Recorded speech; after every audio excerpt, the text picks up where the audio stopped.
Clinic. Today we're having our 5th interview with Jonathan Glauser.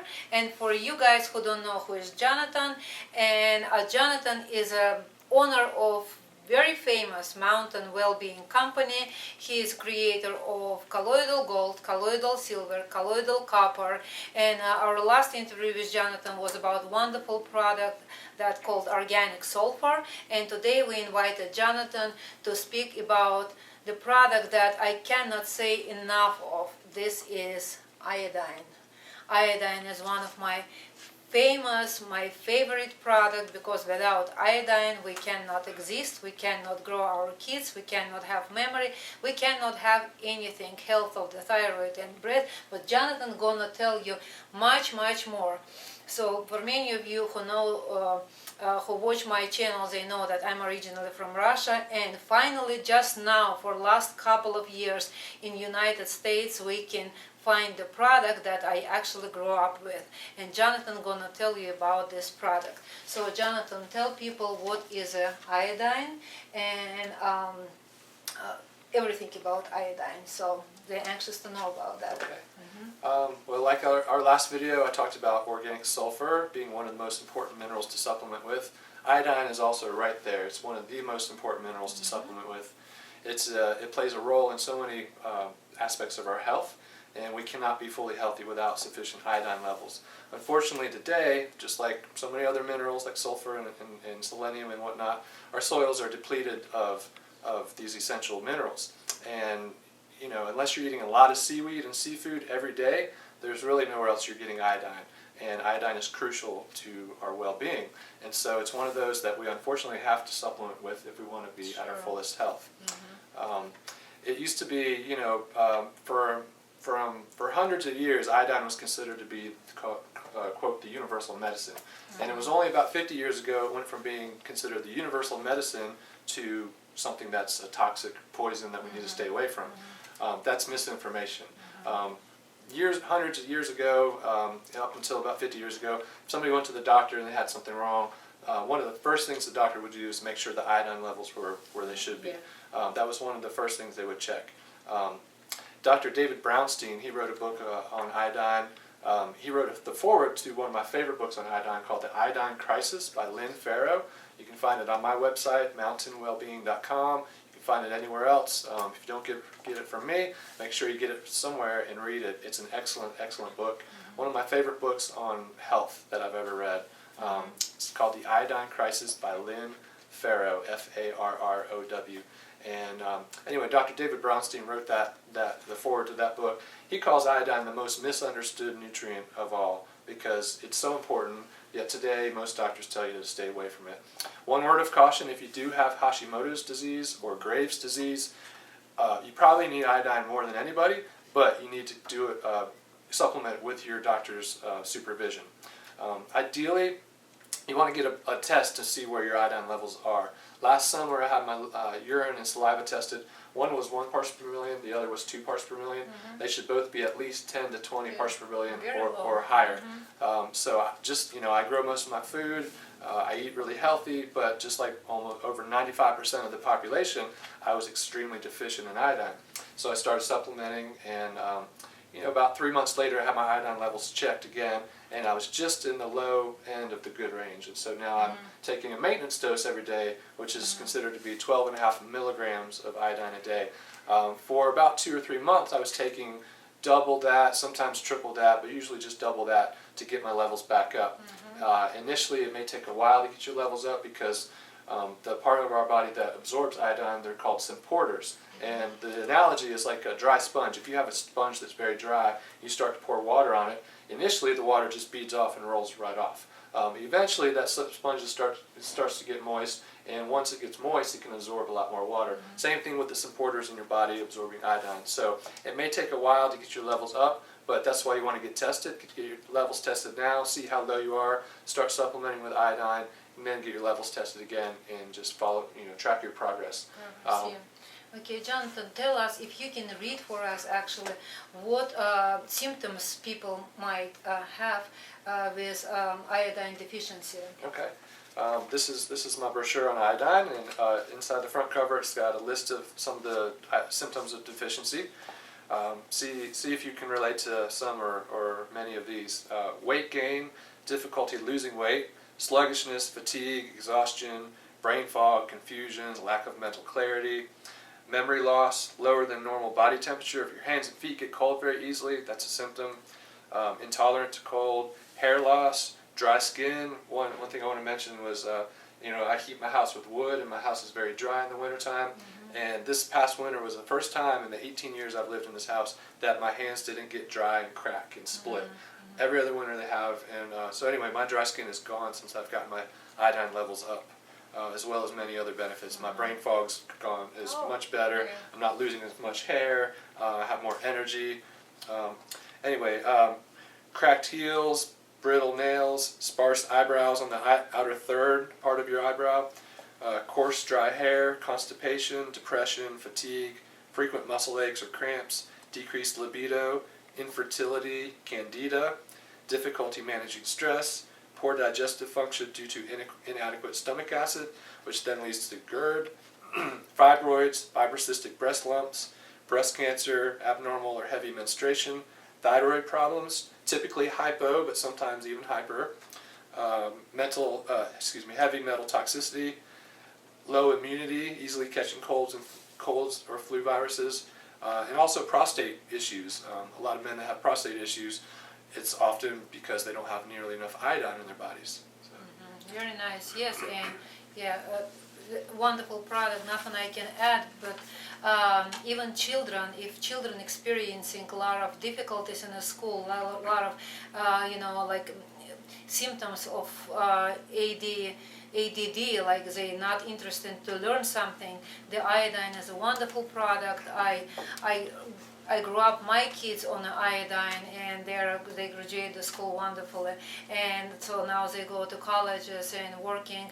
And also the the study has been done that out of pretty much 100 kids, no matter where they live, in which country do they live, but out of 100 kids, pretty much 96 kids are iodine deficient. That's why it causes a lot of laziness in the kids, a lot of intolerances, a lot of allergy symptoms, and eventually it's all be, as they grow, it's all becoming, with the girls, all this teenage, the changes and other problems. So it's a wonderful product. So Jonathan, I would like you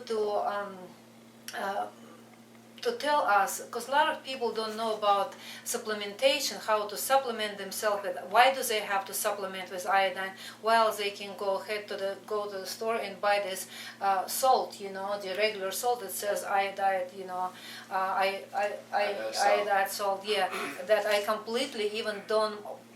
I'm by myself, I don't use this salt for years, and I don't consider this salt like this, the round blue box salt. I don't consider this salt as a salt because one of the main ingredients, I think, is dextrose and maltodextrin that actually converts into your body into the sugars instead of being, salty stuff. So why people have to know that this salt is completely not satisfying them with all these deficiencies? So that's a great question. The reason why on that book I recommended The Iodine Crisis by Lynn Farrow, it's a black cover, and on the cover of the book is a shattered salt shaker. And the reason why there's a shattered salt shaker on there is because iodized salt is a myth. At best it's a myth. At worst, I'd say it's a hoax. First of all, that's not the kind of salt we should be eating.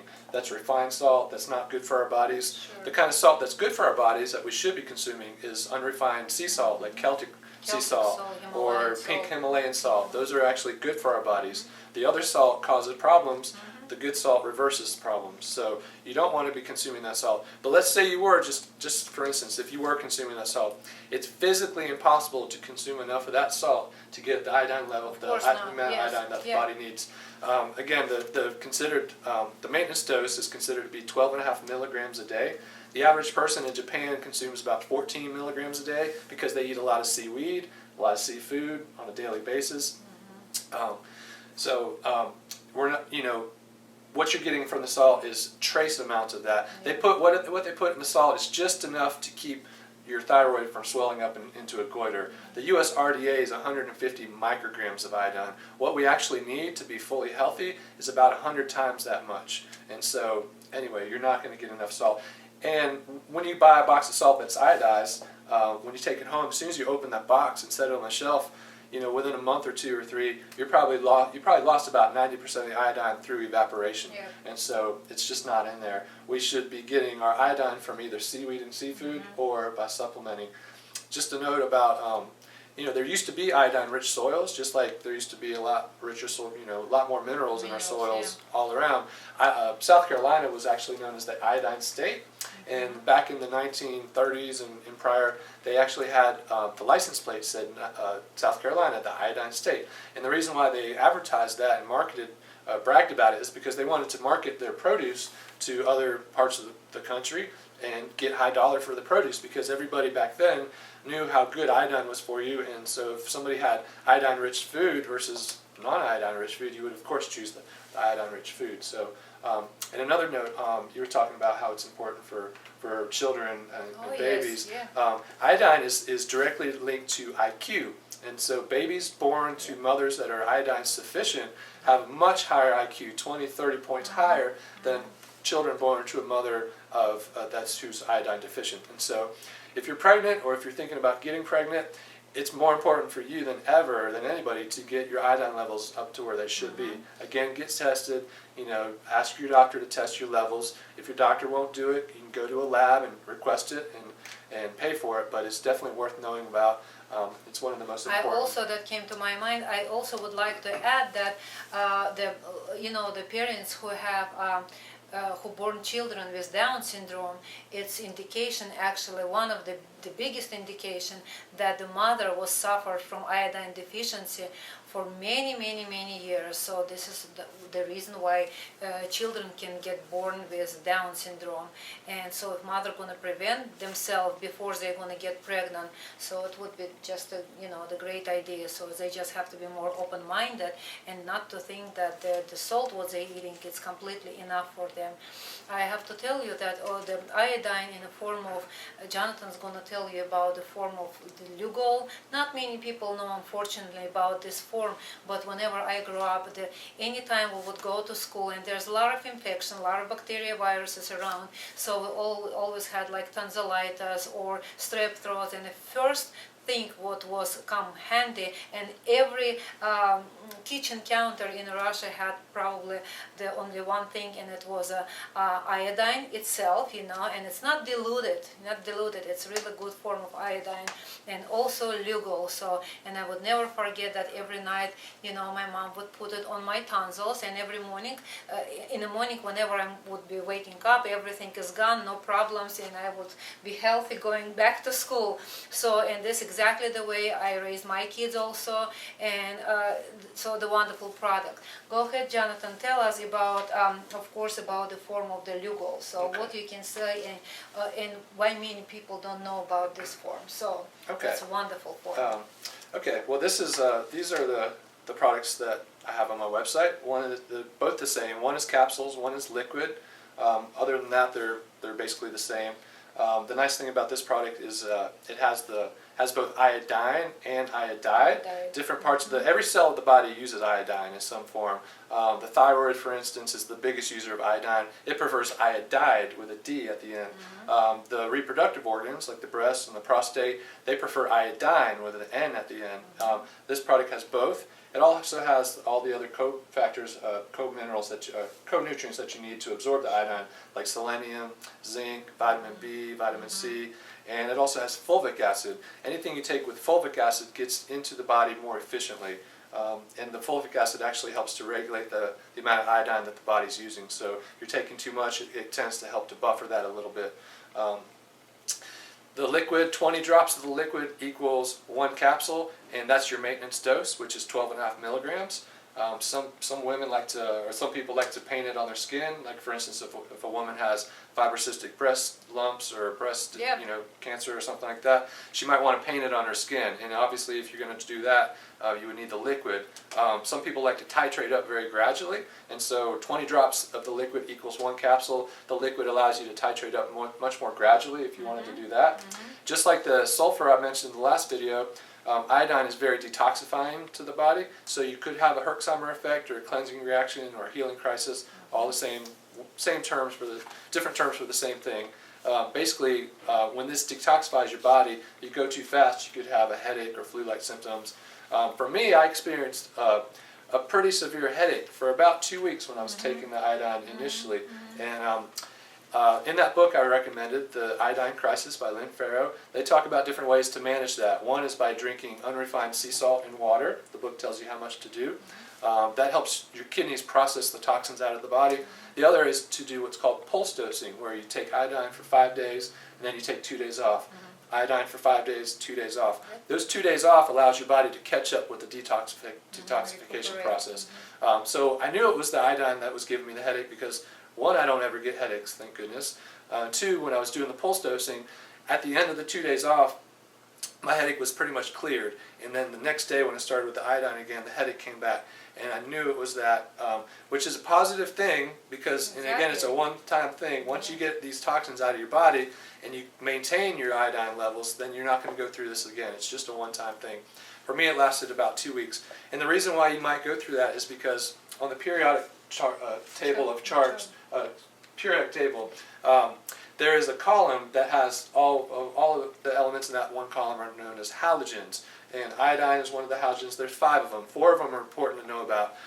One of them is good for you, which is iodine. The other 3 are bad for you, which are fluoride, bromide, and chlorine. Really bad. And those are all competing for the same receptors in the body. So if you're not getting, the iodine that you need, but you're getting these other toxins like bromide and fluoride from the tap water and chlorine, then it's harder for your body to absorb the iodine. Definitely, yeah.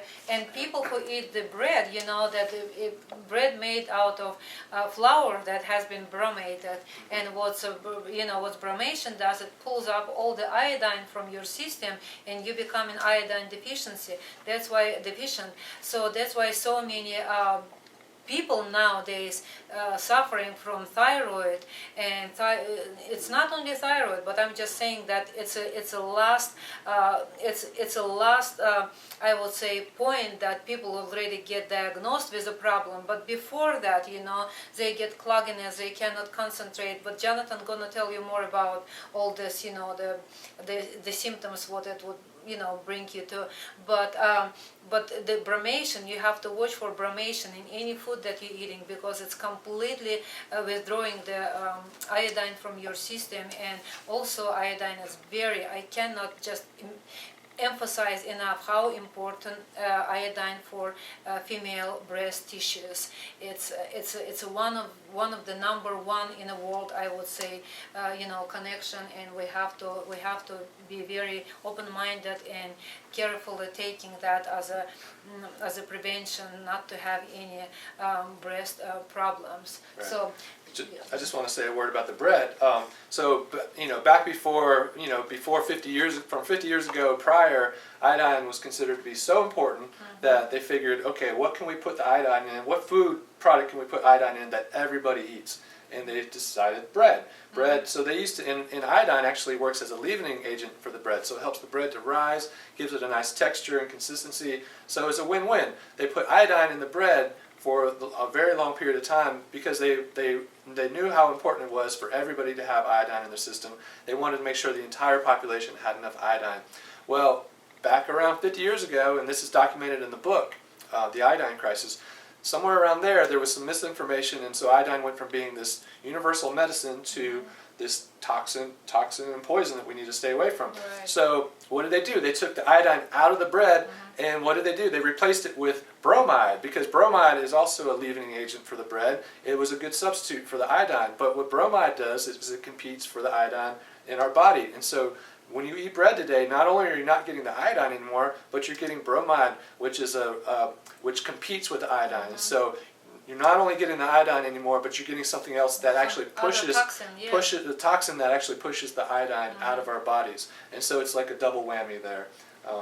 Yeah, exactly. So, Jonathan, tell us what the best way to take iodine. Is it supposed to be before bed, in the morning? When do you suggest that, and why? What the reason for your suggestion would be? Okay. Well, again, I always recommend doing this under doctor supervision if you can. If you have a doctor that is aware of the benefits of iodine, get yourself tested so you know where you're at and track your progress.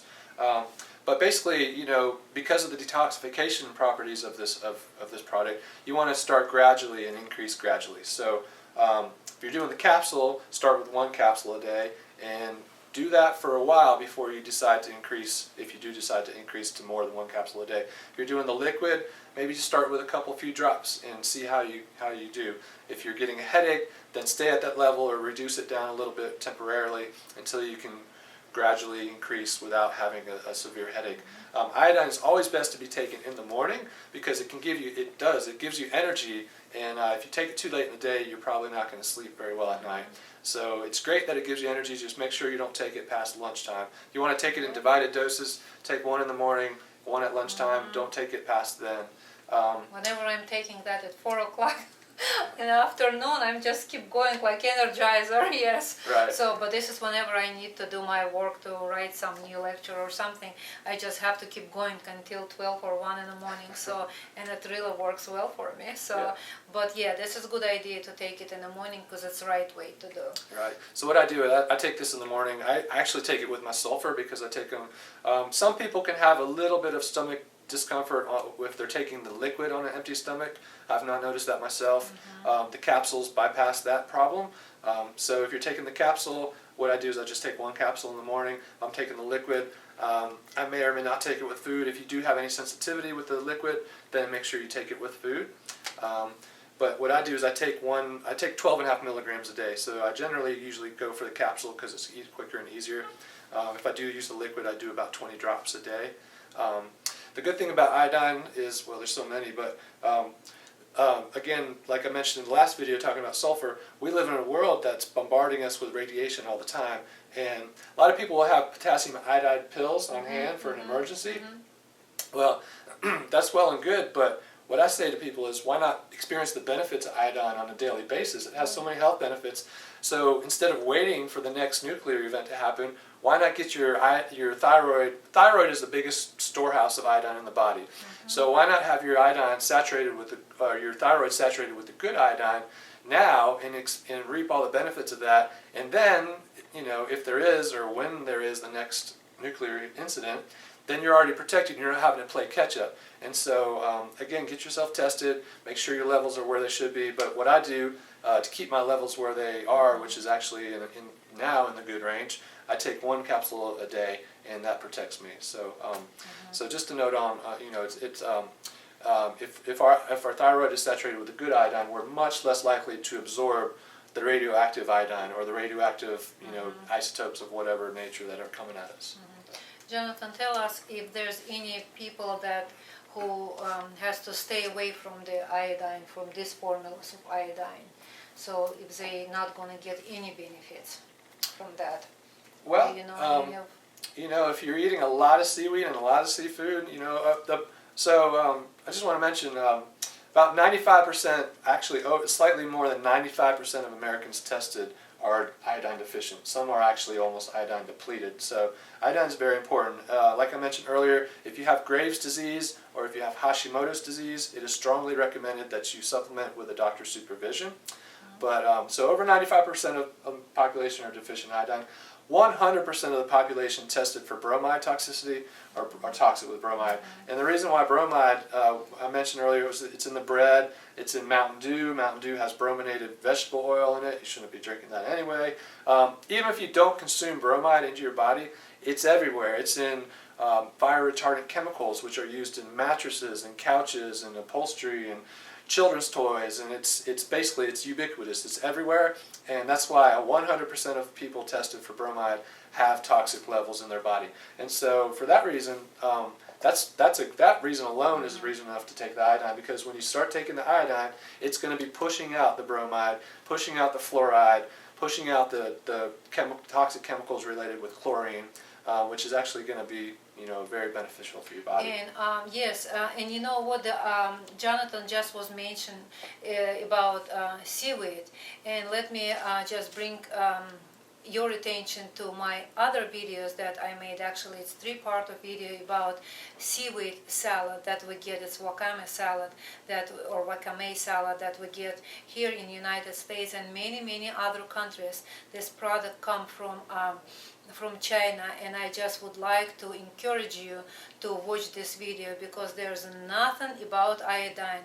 This product that they, you know what I'm talking about, please watch this video. This product, they put that in a sushi bar, in every Japanese restaurant, they sell this salad. But I have to mention that as an ingredient of this salad, #1 ingredient is actually monosodium glutamate. It's MSG that is very dangerous for our bodies, and another ingredient is yellow #6, green #2, and a lot of colors that actually was banned in another countries.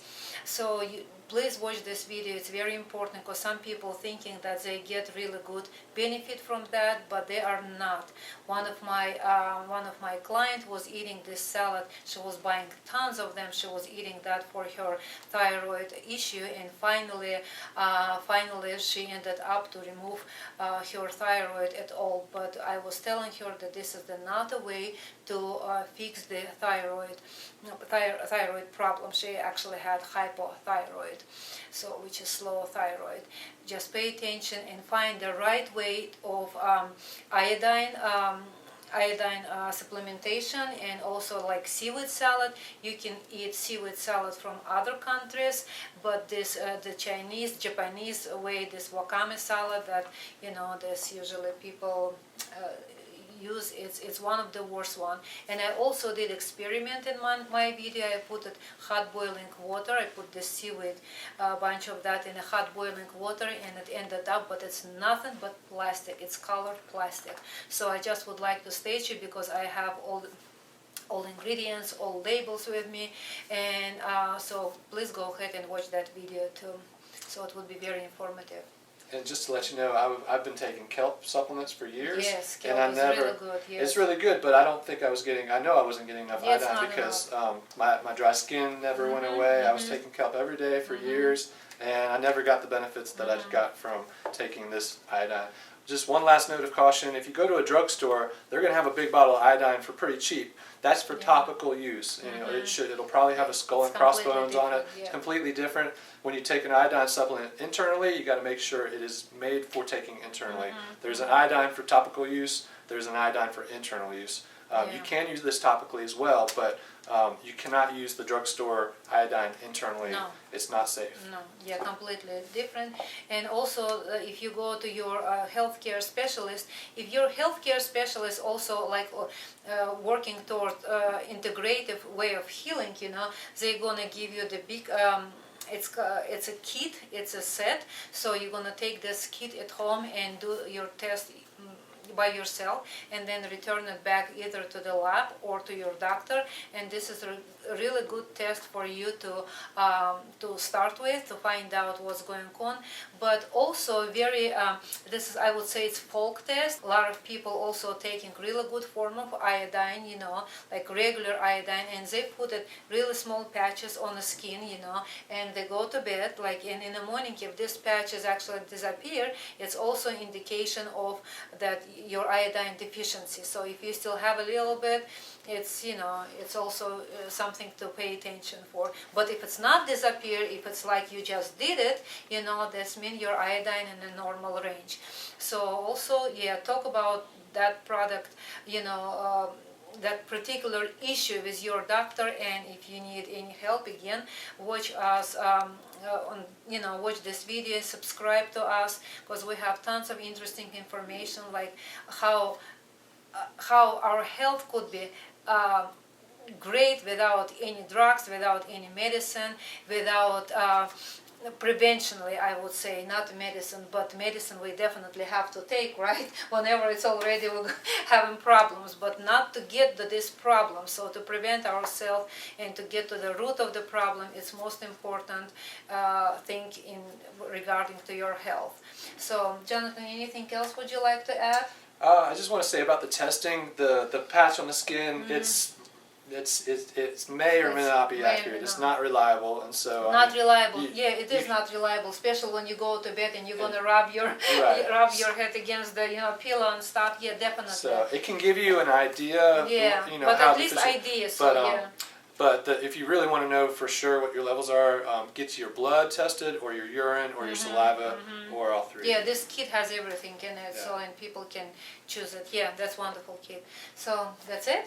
That's all I have. Well, thank you guys for watching us. Subscribe. We're expecting your likes, if of course you liked us, and stay with us. It was Tatyana from Euro Health Clinic and our wonderful guest Jonathan Glauser. He is not a guest anymore. So we have him here all the time. And thank you guys. You have a wonderful time. Thank you.